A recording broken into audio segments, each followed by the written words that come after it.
Bata pa lang ako, mahilig na ako mag-alaga ng aso dahil nakita ko kung paano rin mahalin ng aking daddy ang mga alaga namin. Dinala ko sa negosyo ang pagmamahal sa aso. Dito meron kaming pet menu dahil pet-friendly kami. Di lang steak ang binabalik-balikan sa amin, pati na rin ang aming magandang advokasya. Tara po at samahan niyo akong himayin ang aking kwento dito sa Kitang Kita.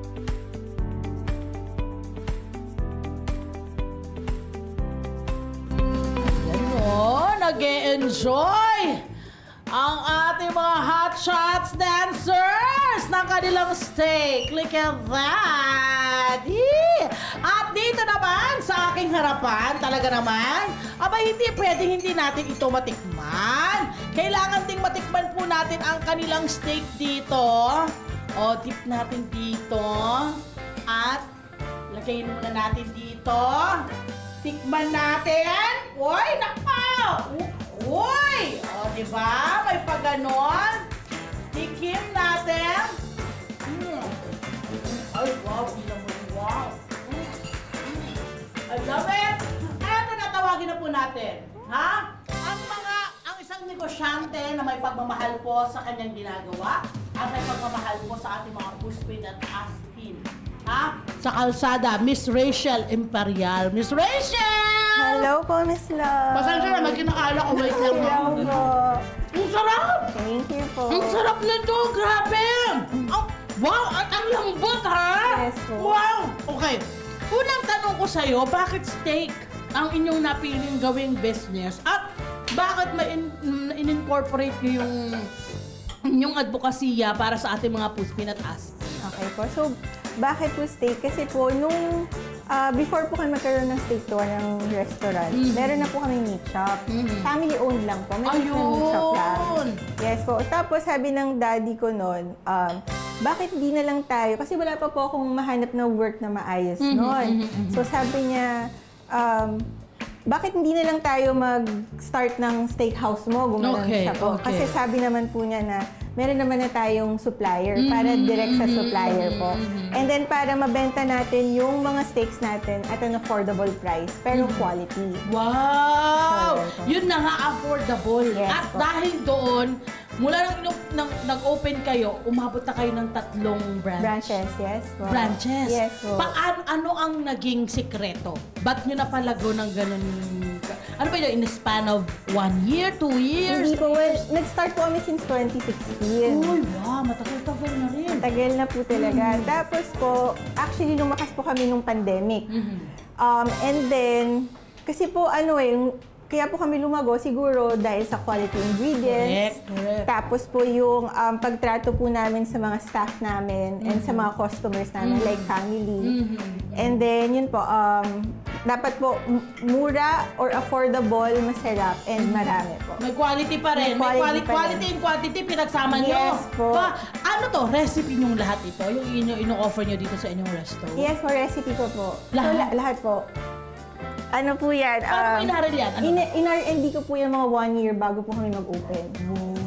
Yes po, kasi at that time po, local steaks lang po yung inaano namin. Siyempre, support local farmers din po.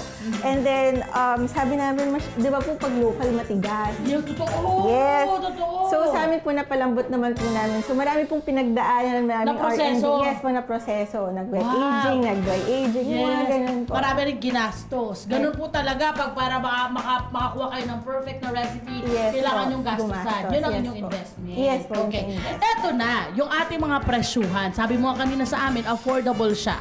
Yes. Like, ano yung price natin? Bale na mag-start Start tayo po. dito sa premium yung steak. Premium steaks po lahat to ngayon. So, ito po si Picanha, choice grade.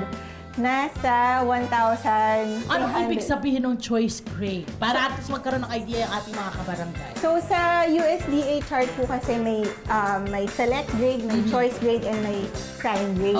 So, dun po sa tatlong yun, ibig sabihin yung parang from malambot to pinakamalambot. Okay. So, siya po nasa gitna. Nice! Yes po. So, malambot po siya. Magkano ito? 1,390 po. Yes. Ay, good for 2 na yun yan, Opo. ha? Nasa 300 kilograms din po kasi siya. Malaki-laki na rin. Yes, Ito naman sa ating nasa gitna, anong Ito tawag pong dito? nasa gitna si steak french fries.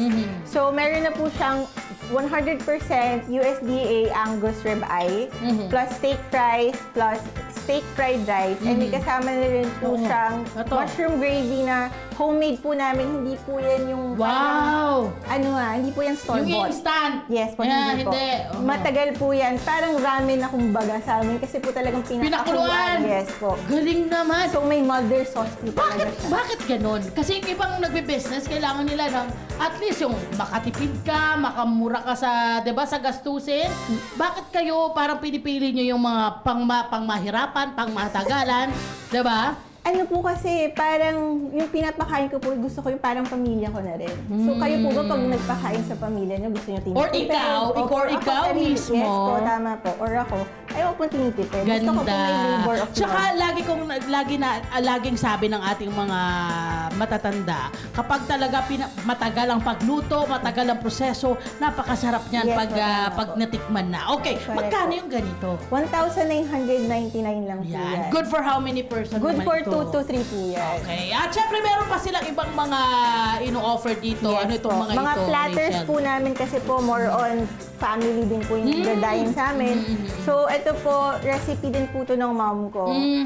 Since 2016, yung barbecue po namin. And Homemade then? barbecue. And then, yung May papasta. may papasta din po platters for sharing. Truffle pasta po namin with garlic bread. Pero ito po talaga ang pinaka bonggels dito sa kanilang resto dahil pati po yung mga pet nyo, welcome na welcome. Yes Okay. po. Anong ibig sabihin nun? May sarili ba silang kumbaga kainan? May sarili ba silang mesa? Paano ang pag-offer nyo sa ating mga pets?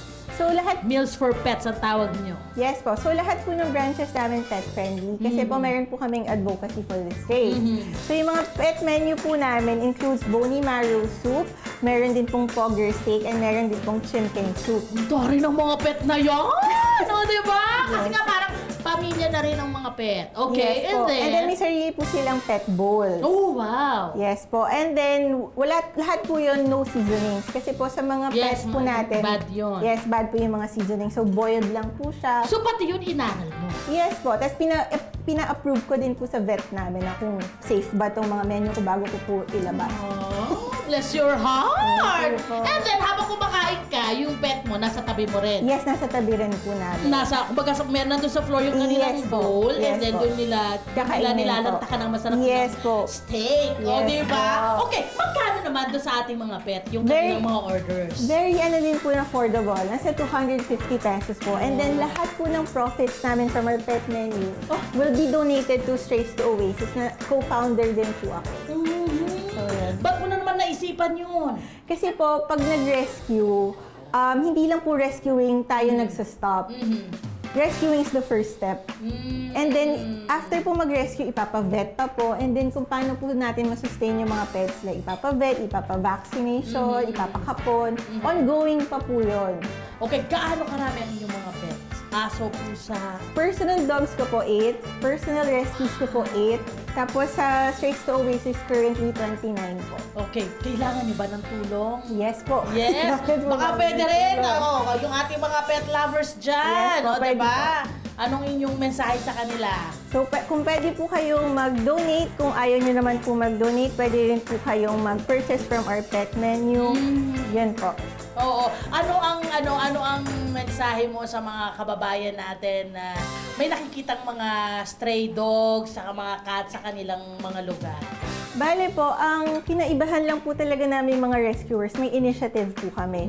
Na pag nakita po namin may nangangailangan, imbes na i-report or kami na po kusa ang tutulong sa kanila. So hopefully po, kapag meron na po kayong nakitang may neglect or may nag-abandon or may nananakit. Yung nag-aabuso, yung nag-aabuso po. nag-aabuso. So, sana po mag-step up po tayo para sa mga voiceless na strays. So, yun po, step up po tayo. Oo, ayan. At syempre, itong kaninang mga meal na ito, ano, bukod dito sa nasa harapan natin, may ipababa kayo? Kasi may mga drinks din kayo. Ano pa yung iba yung mga food and drinks na ino-offer dito sa ating mga kliyente? Yes po, meron din po kaming mga coffee-based drinks, may matcha drinks. Yung coffee po namin, 100% Arabica beans. May mga nag-feedback po sa amin na parang cafe na rin po kami kasi nga po masarap yung beans po namin. And then meron po kami mga iced tea, may mga milkshake po sa mga bata, may mga chicken din po, gano'n. Para po Sa talaga. ating mga kababayan, sa ating mga kabarangay na gustong pasukin ang ganitong klase ng business, lalo ng steak, 'di ba? Kasi minsan iniisip na, ay, sosyal. 'Di ba? Ganun na ano ka talaga, ay, sosyal, mahal 'yan, 'di ba? Ano ang kumbaga mensahe nyo rin sa kanila dun sa mga gustong mag-business ng kagaya ng sa inyo? Ano po, love for the craft and tibay po ng loob. Bakit? Bakit kailangan? Gusto ko yun, ha?